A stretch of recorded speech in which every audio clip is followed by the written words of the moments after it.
Hey everyone, welcome back to the Psychology of Business podcast. I'm your host, Dr. Brandon Griffin, and joining me in my virtual studio is Dr. Ellen Reinhart. How are you doing today? I'm doing fantastic. How are you doing? I'm doing pretty good today. I'm excited to talk about, one, your paper, but also talk about you. So before I introduce you, before we talk about the topic, I came across your paper through just kind of a general announcement from the Journal of Personality and Social Psychology. So Ellen here, she came out with a paper that was actually an outgrowth of her dissertation on how people feel like they contribute to society. So do people feel like different types of service are valued differently? So if I'm someone who just serves in my home, maybe helping, a family member versus if I'm going out and serving in the community, society values that differently. And I think that's something that we can all relate to. We all have family members. We're all trying to do good. We're all trying to serve. We all have our limitations. And this is something that I just personally really related to. So before we talk about that, Ellen, could you tell us a little bit about your background? Who are you? Where are you from? What's your educational background? And what are you doing today? Absolutely. Yes. And I just want to start by saying thanks so much for having me on. I'm so excited for this conversation and to get to kind of bounce some of these ideas around together. So yes, I'm from Ohio, I guess, which is represented by this poster behind me. Grew up in the Midwest, and then in undergrad, I went to Haverford College out near Philadelphia, which has a strong social justice component, really focused on how can we improve the world in these different ways with an eye towards social inequality. And that context, I went there to be an English major, but was really open to a lot of different perspectives. And just by the time I went to declare my major, realized I had taken more psychology classes than English classes because those are the classes I took for fun because they were interesting. And then realized that could be a major. And then I learned about research. And then I learned that that could be a potential career. And just without any planning, just fell in love with the discipline. And for me, social science research broadly, I find fascinating to use the scientific method to try to understand something as complicated as how people think and interact and feel and move through this world.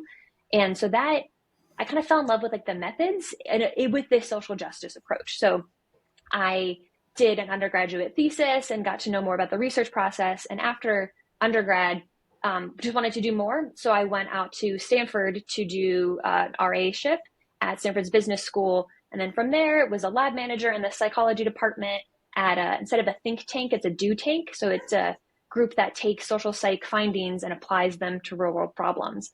And just the further I got into the research world, the more I wanted to learn and to try to contribute. And so I did my PhD at Stanford in social psychology, working with Hazel Marcus primarily, but also a few other folks, Jennifer Eberhardt, Greg Walton in the department. And that is what kind of led me here. And now I am a postdoc scholar at MSU, Michigan State University, in the Department of Communication. And I can talk more about why I'm excited about being in comm at this point, but that's a little bit about my path here. Awesome. So yeah, let's talk about it. So that's a broad range. So from English to psychology to Stanford Business School to social psychology. Why are you doing communication now? Yes. So I am really interested in this idea that we'll get more into of who gets to feel like they contribute to society and what do we as a culture consider contributions. And a piece of that question is, what does it mean to communicate to someone that what they do matters, that they're contributing, that they're a valuable member of our common society? And to me, a way to answer that question is through communication. It's through individual, interactions between two people. It's about institutional messages that can convey if someone is contributing or not, or what they're doing matters and is valued. So that angle and being in this space with folks who are experts in communication is what really drew me to that area to try to answer some of those questions. So one thing that I'm an organizational behavior researcher. My dissertation advisor, he was actually a social psychologist, but had kind of moved into the business world. So there's a lot of overlap. But me, whenever I do studies, my research is always centered on employees and organizations and business. When you do your research, is there kind of a context that you focus it in? Because every time I think of research, it's within the walls of an organization, a business. So when you do your research, what's kind of the context you're looking at there? Interesting question. I I'm interested in a lot of different contexts. I'm interested in organizational contexts. I'm interested in more kind of like family dynamic context at Mhm. big levels around culture change. I think the common thread in what kind of grounds the work is the cultural perspective. Cultural meaning I'm interested in trying to understand how big ideas in our US culture, for example, around what is good, what's moral, what's right, how those affect institutions such as our media, our government, our schools, how those affect our interactions with each other, and then seep down to individual psychology and then all back up that cycle. So that's the perspective I'm bringing, but I'm genuinely interested in kind of research across all those different levels. So let's talk about your paper. Do you want to give us an introduction to, your dissertation, what got you interested in this, and then maybe a brief overview of your paper? So it's called Who Feels They Contribute to U.S. Society, Helping Behaviors and Social Class Disparities and Perceived Contributions, published in the Journal of Personality and Social Psychology. Absolutely. So maybe I'll start with kind of how this project came to be. So I was a first year graduate student taking classes, doing a lot of different work, preparing to TA. And I got a little bit down on myself, really questioning if I was doing what I came to grad school to do. I had written in my essays, it was a rather lofty goal. And my final sentence said, I, I aim to make I aim to contribute to science and society. So I really wanted to come to graduate school to try to make some difference. And as a first year graduate student, I wasn't sure that I was. And I had a phenomenal advisor. So I came to Hazel Marcus and said, kind of brought these concerns to her, and it opened up a question and discussion for us of, well, what constitutes a meaningful contribution? Is it only really kind of like big, broad types of work, or is it can be more local types of contribution? So that it was a little bit of a crisis might be a strong word, but a questioning I had in early graduate school that helped open this up for me. And combined with then when I really started to dive into the literature, I noticed a few different things, different trends. So I noticed that there had been reported this social class disparity in perceived contribution. So people in lower social class context, so people with on average less income, less education, less access to wealth, were reporting that they were less certain that their everyday activities were valuable to society and seen as contributing. So I noticed that finding. I also noticed in the kind of pro-social literature that there's a lot of uh, focus on volunteering and helping strangers and donating to charities, and that's often more accessible for people in these higher social class contexts. But then there's this entire other literature of social support and caregiving, caring for our close others and our loved ones. And that type of labor ends up being more common in lower social class contexts. So putting all of this together, it felt like a conundrum. It wasn't making sense to me. I was trying to understand, well, if there's this social class disparity, maybe that has something to do with the different ways we're valuing some of these helping behaviors. And that's what kind of brought me into this research paradigm. Hmm. So there are two things I want to say there. One, the imposter syndrome or that crisis you're feeling. I think that's a common and almost necessary thing that people have to go through in grad school. I think when you first get there, you're like, I'm going to change the world. I'm going to do everything. And then after your first couple of semesters, you're like, I don't know if I'm even going to finish this degree. Should I, what should I do? Um, Exactly. and then, by the end, you do have something valuable that you can put out there. But two, I think the idea of social class disparity when it comes to helping behaviors is something anyone can relate to, because I think we all have family, like I was saying before, we all have friends, we all want to help out and do more. But obviously if you donate millions of dollars and have a building or a department or a school named after you, that's going to be a lot more visible than you Mhm. helping your elderly mother, elderly someone who just needs a little bit more help. So how did you assess this disconnect there? How did you continue on with your study? What made you want to pursue this as a dissertation? Yes. So is this a good time to maybe get into some of the overview of the studies? Yeah, let's do it. Okay. Okay, great. Yeah, what motivated me for this dissertation was to really unpack this social class disparity. And so we asked people in open-ended questions, in the last 2 weeks, what actions have you taken that you believe contribute to society? And that turned up some actually relatively surprising responses. So I was just struck at how many people wrote about helping behaviors. And it could be anything from something really small, like holding open the door for someone else, to this really involved type of caregiving role that we've talked about. And so that really pointed me then in the direction of focusing on helping behaviors, and in trying to make sense of what dimension can we kind of delineate helping behavior to experimentally test. That's when we borrowed the bridging bonding distinction from social capital theory. So this is just a framework that we can use to kind of make sense of helping behaviors and categorize them. So we designated bridging help as help to someone who's outside of your immediate social network. So this is often like helping a stranger or someone that you're not familiar with, like volunteering is one example. Whereas bonding help is helping someone within your immediate social network, which is going to be someone like a close family member or a close friend.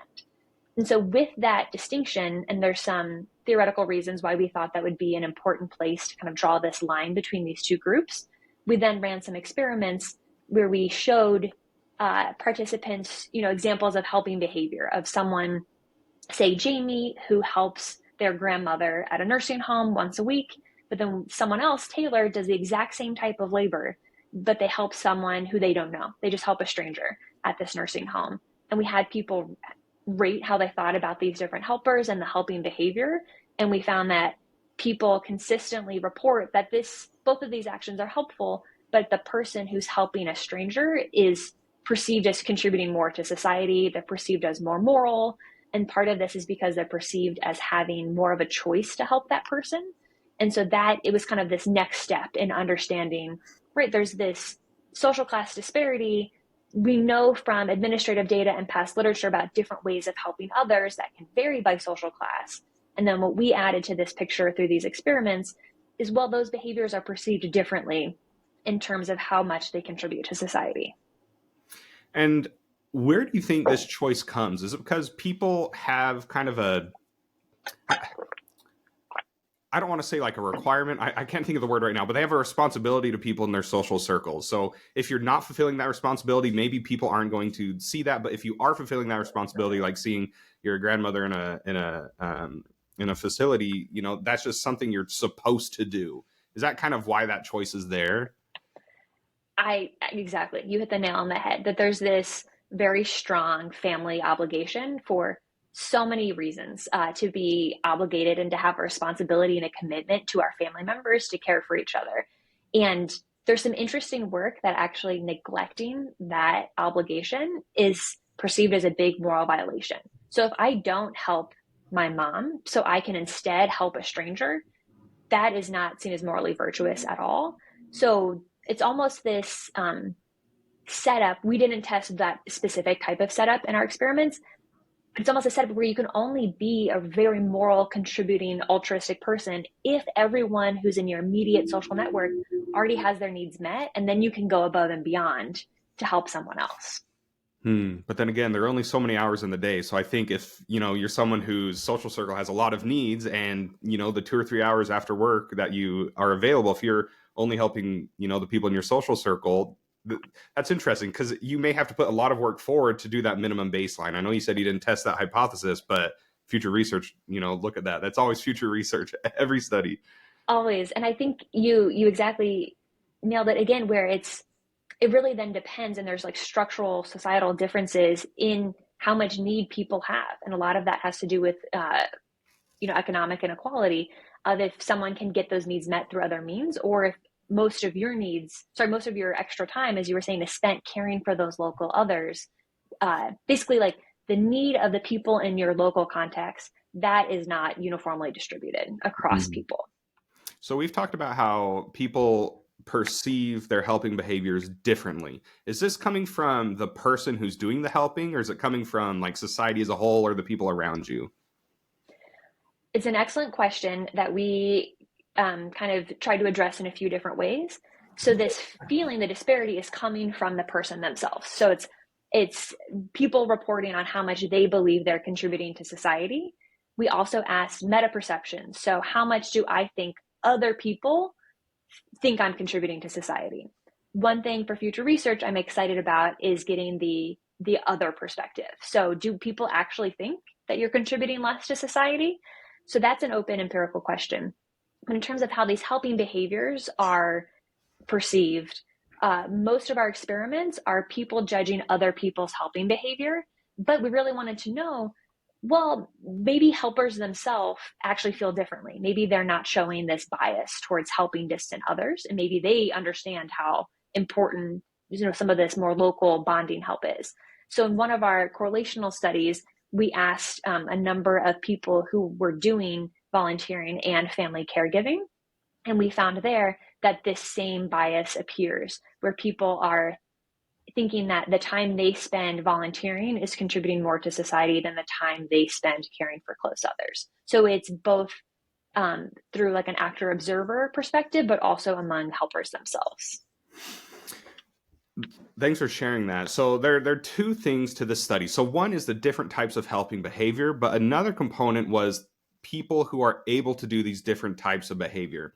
So you talked about people in lower social classes are more commonly doing this bonding type of help, where it's helping people in your immediate social circle, where people in higher social classes are more available to do this bridging help, where you step outside of your circle, where you do something a little bit more visible.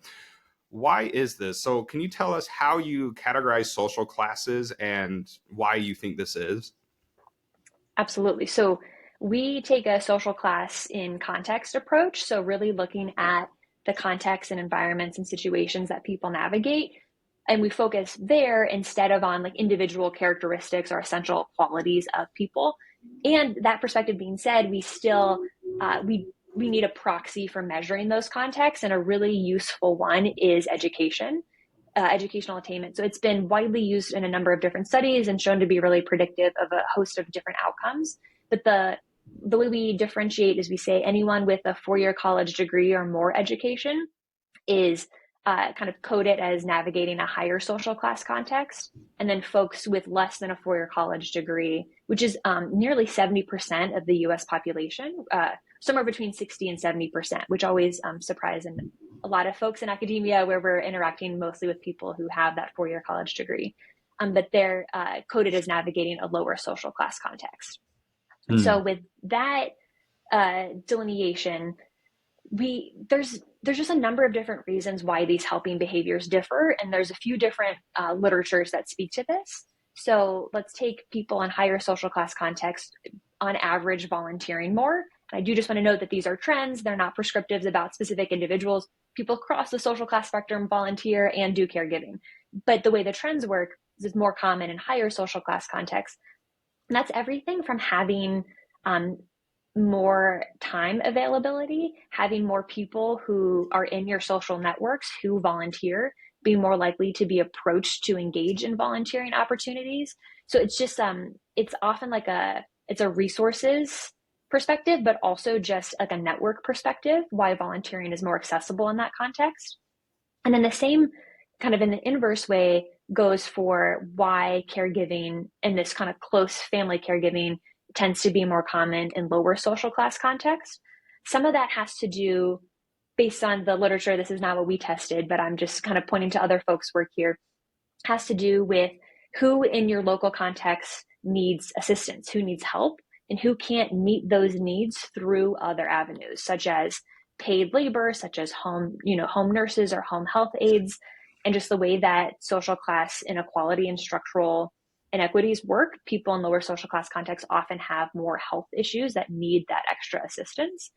And on top of that, it's there's some interesting social psychology work on networks in social class contexts and how people in lower social class contexts will have these kind of tighter, closer social networks where people are relying on each other for help, such as making small loans, driving each other to doctor's appointments, things like that. So it's, again, mostly I try to focus on the resource piece of it, but then there's also some kind of social network pieces to those different patterns as well.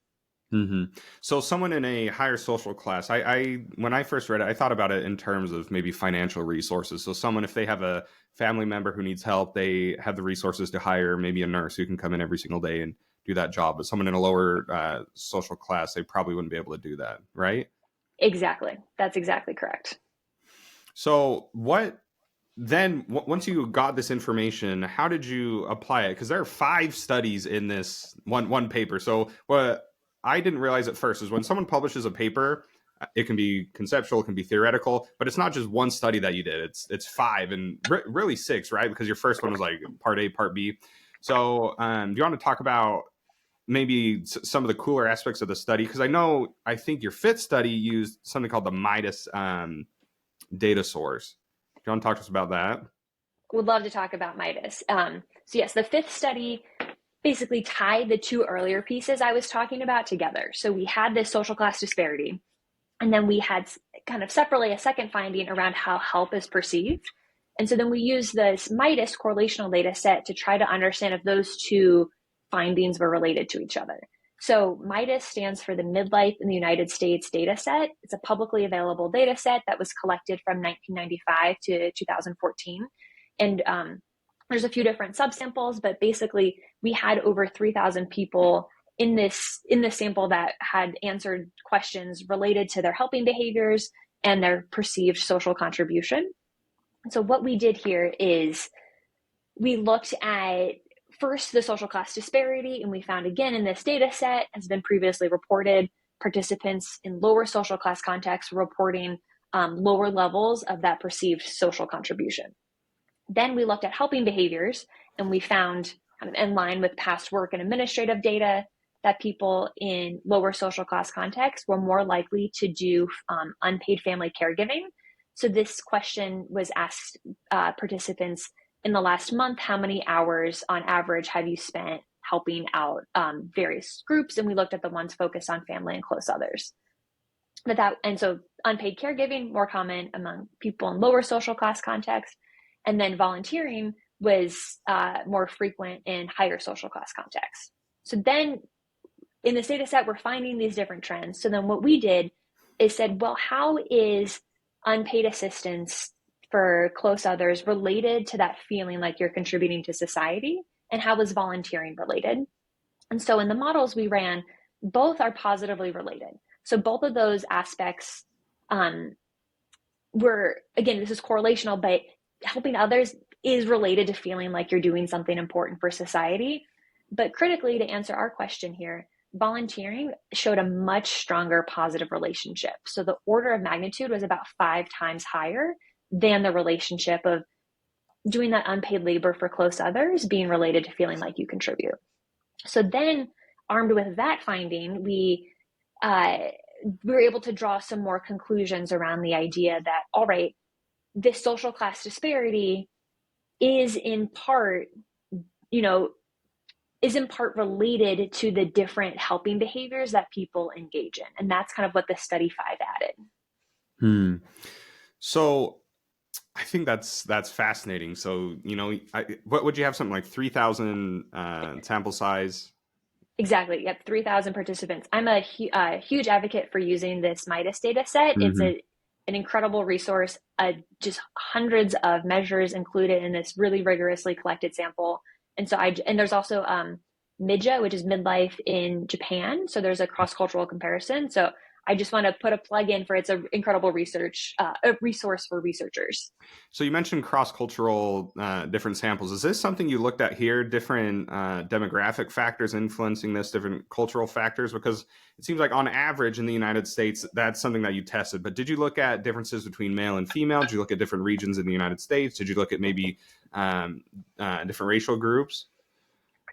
All excellent avenues for future research that I am very eager to explore. So in all the correlational work, we control for age, gender, race, dichotomized marital status, because that's been shown to be related to this feeling of contributing, as well as working status. So if people are currently working or not. And basically we find, so obviously it holds with the controls or without the controls. And it's interesting in terms of people feeling like they contribute to society, age also correlates pretty strongly with that. So feeling when you're older, folks feel like they're contributing more to society. Gender is a little, it changes sometimes. If there is a gender difference, it's usually women who feel like they are contributing to society more so than men, but often that difference is inconsistent across different samples. And then working status is also related. So one avenue I'm interested in is how paid work is kind of a part of this whole picture. But what stood out to me was social class was far and away the strongest predictor of that feeling of contribution. So that's where we kind of followed where the data were pointing us there.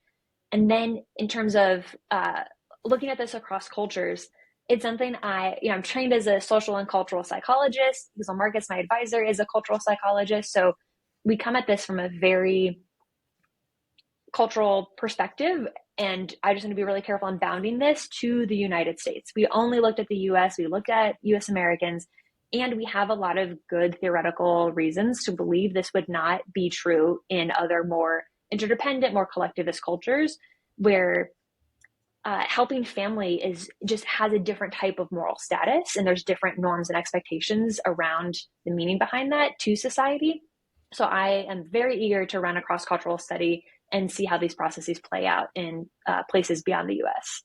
Well, just talking about the two samples, I think the one in Japan, there's kind of I don't know, stereotype's the right word, but in a lot of Asian cultures, they respect the elderly, the people who came before them a lot more maybe than in the United States. So it might be seen as more of something that they're feeling better about, where in the United States, maybe helping people maybe feeling like more of a burden. So I think that would be some really interesting findings to look at in the future. Absolutely. Yep. I think those are an excellent framing for it. And I'm really excited to get those data at some point. So what are the practical outcomes of this study? So you ran this big study, 5, 6 of them actually. We see what the data says, but what are some of the practical implications of your work? The practical implications, I think, so from the data we have now, this is still kind of in the early stages of this theory, but for me, so I'll speak kind of what I read from this work is I think it opens questions around what does it mean to value bonding help more? So we can get into what that might look like on a number of different levels, how institutions can do that.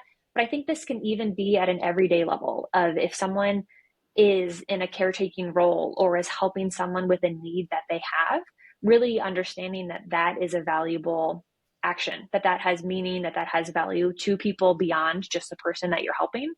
As one quick side note, I was so struck by the literature in social support that estimates unpaid family caregiving is valued at so this is unpaid labor for close others. That's, again, not paid, but if it were paid, it would be valued at over $470 billion annually. It's like our society would collapse if people didn't do this type of labor.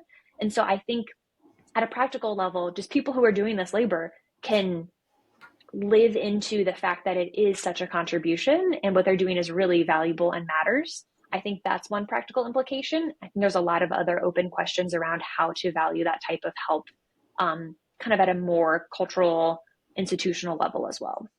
And I've done work surrounding work-family balance. And one thing that I thought about when I first read this was, how does this apply to mothers? Because I feel like this would impact them a lot, because if you're someone who's, raising children and it's taking everything it can out of you, I know that some mothers feel like they aren't really doing anything because they've been, wrangling kids all day. And that's something I think would be really interesting to look at, is people who, you don't kind of have to do these things, working mothers, people who have elderly family members. It's just something that I think society needs to value more, because I think we all value when, helping and serving others. But obviously it's going to be a lot more prestigious if you donate a large sum of money or do something extra visible. So that's, personally why I thought your research was so interesting.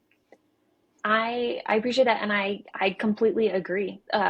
In some ways of thinking about as a species, like continuing our species, having children, raising good children, healthy, whole kids, that's a primary job of our species to continue. And the idea that raising kids is not respected or not as respected as it could be, or not as seen as contributing to society as it could be, I think there's a lot of room for growth on that front. Mm-hmm. And I think your study, I don't want to say it puts a negative connotation on this relationship, because I think it should, different serving behaviors should be valued equally. But obviously from the data, we see that they're not.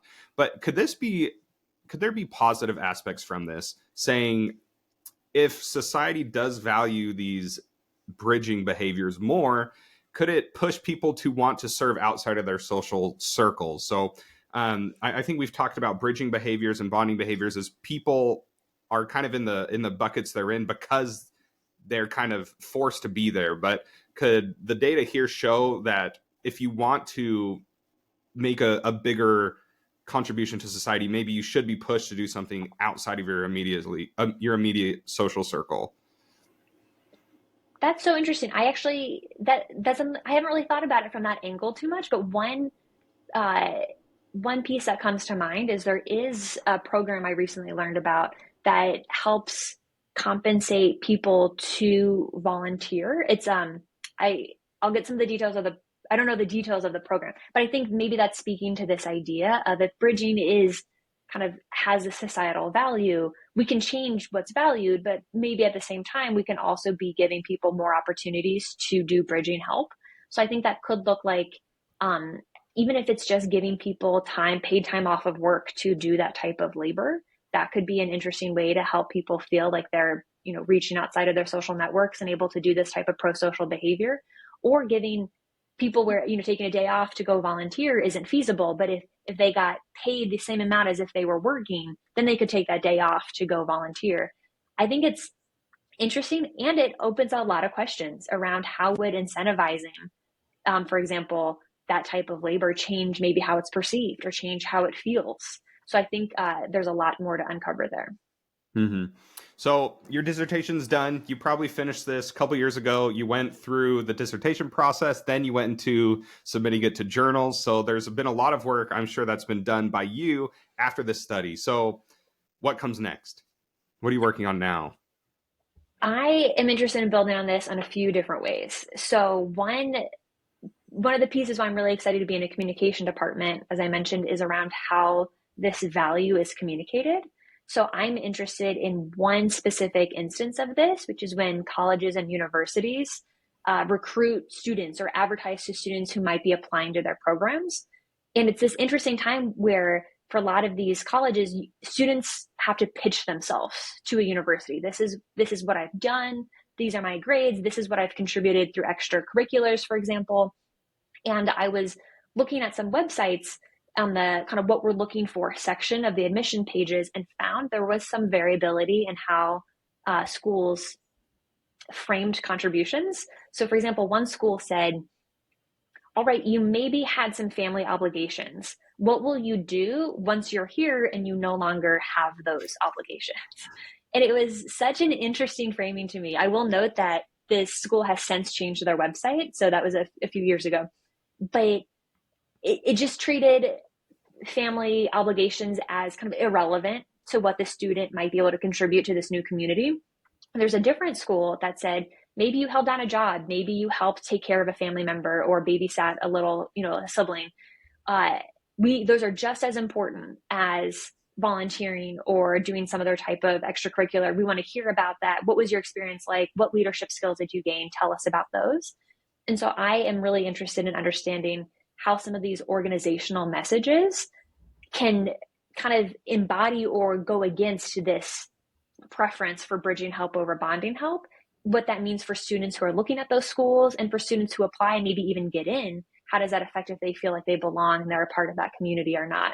And that could have potentially some important implications for first generation students or students from more non-traditional backgrounds. So that's one piece I'm interested in. I'm also interested in exploring this feeling of contribution as it relates to kind of like a broader sense of belonging and inclusion in society. I think there's a lot of rightful concern around our kind of greater US culture and feeling like people on different sides and we're disintegrated. Is there a way to help people feel like they're contributing in something important and they are a part of this larger whole? So like, what are some of those relationships and those connections there? Mm-hmm.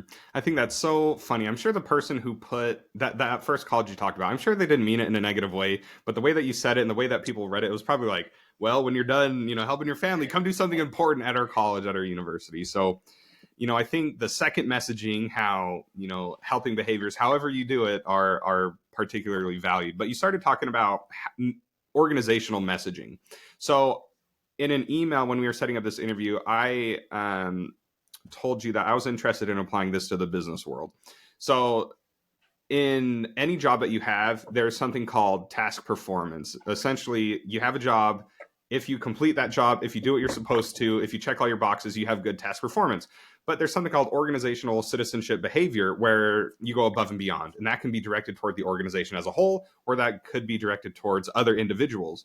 And I thought that we could take kind of this study that you had of bridging help and bonding help and apply this to the business world. So there's been some stuff done about this, but I thought that we could apply this to maybe different forms of help because, some people do help because they're naturally altruistic and want to help people. People naturally have pro-social behavior because they want to help people, but other people may want to do this because they want to be seen helping people. So maybe it's not so much that you're forced to help people, like you have someone in your social circle needs help, but maybe you just want to do that so I can get a promotion, so I can get a raise. So I think that's would be a fascinating study to apply to the organizational behavior business realm. I think this has a lot of different derivatives that we could take. And that's just something I came up from my point of view.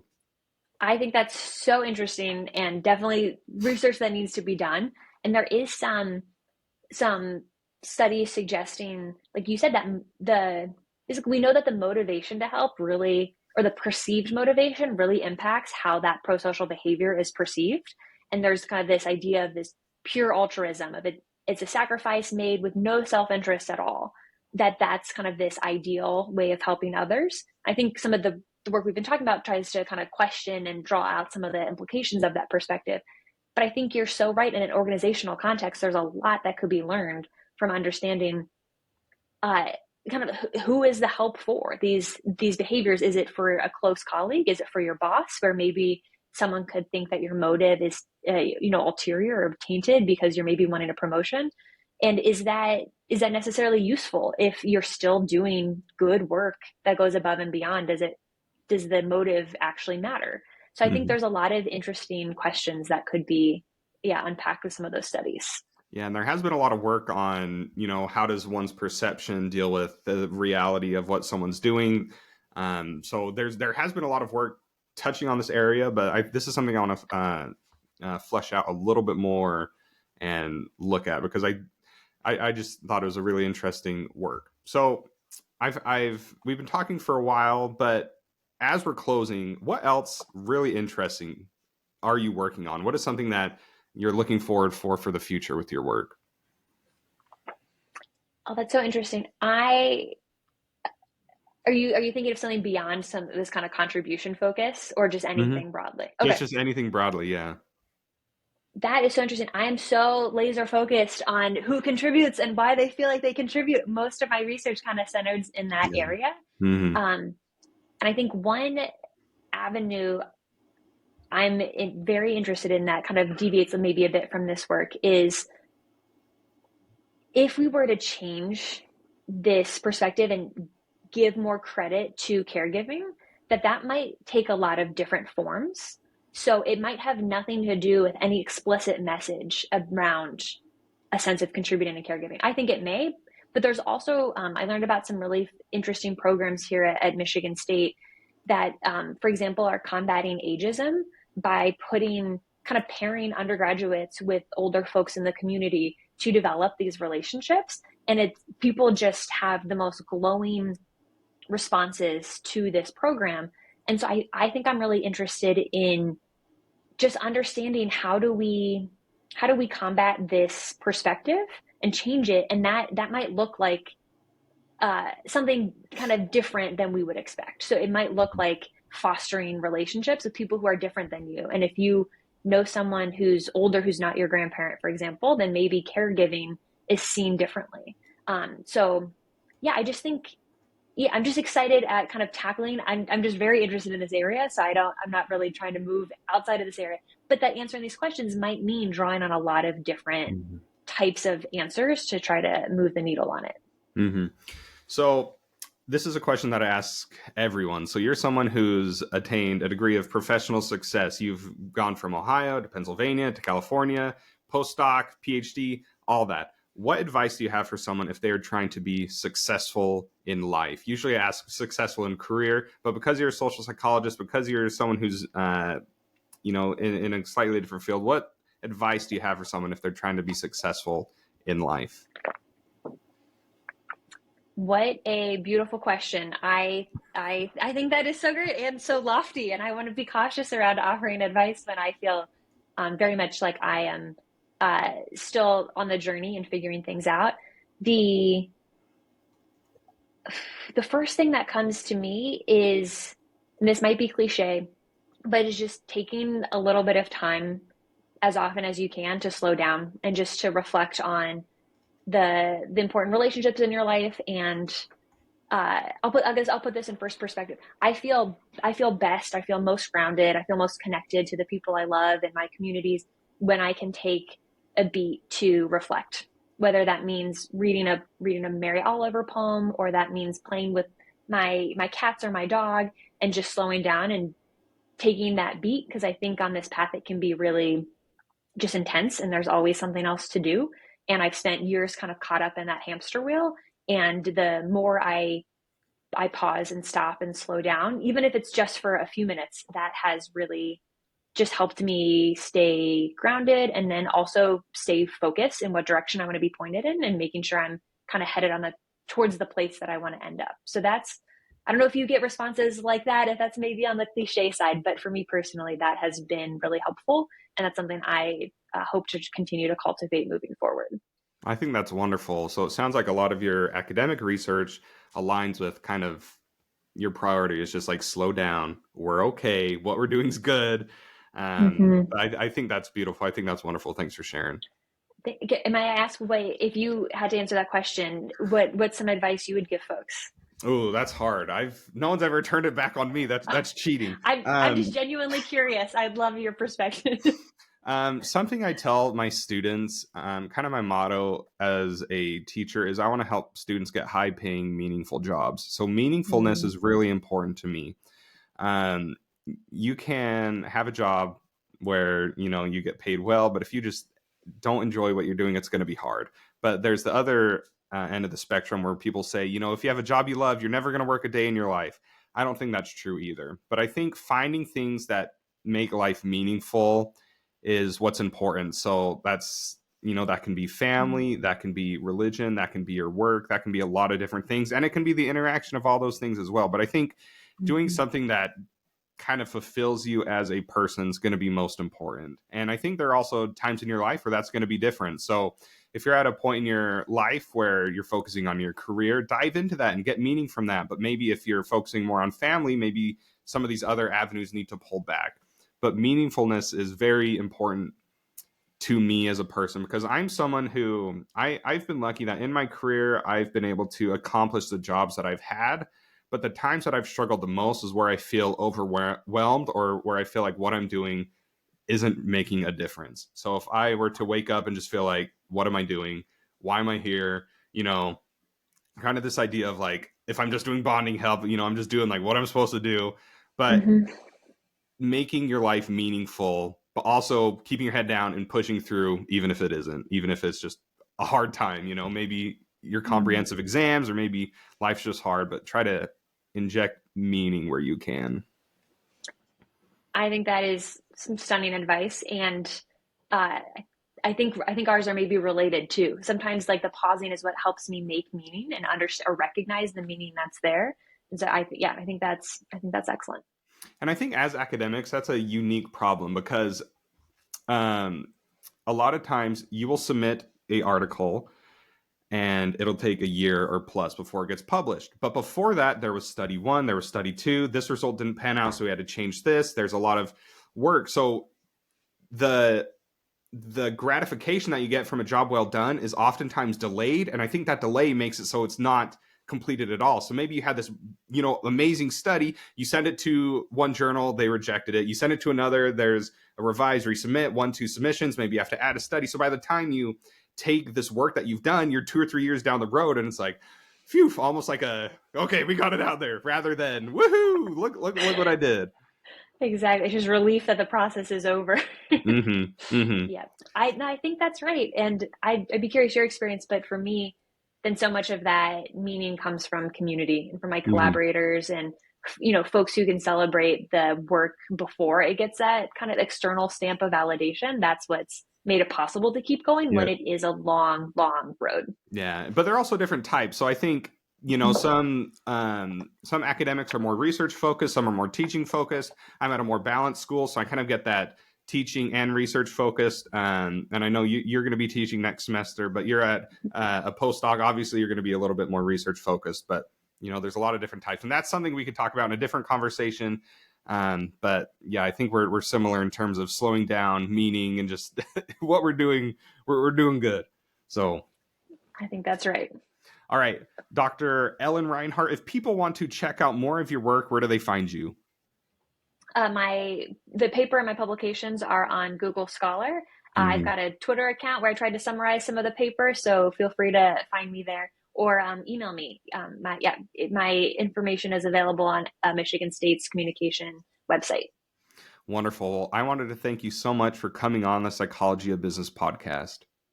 Thank you. I had such a delight getting to talk more about these ideas, and just thanks so much for a great conversation. Wonderful. Everyone, thank you so much for watching. You have a great day and happy learning. We'll see you next time.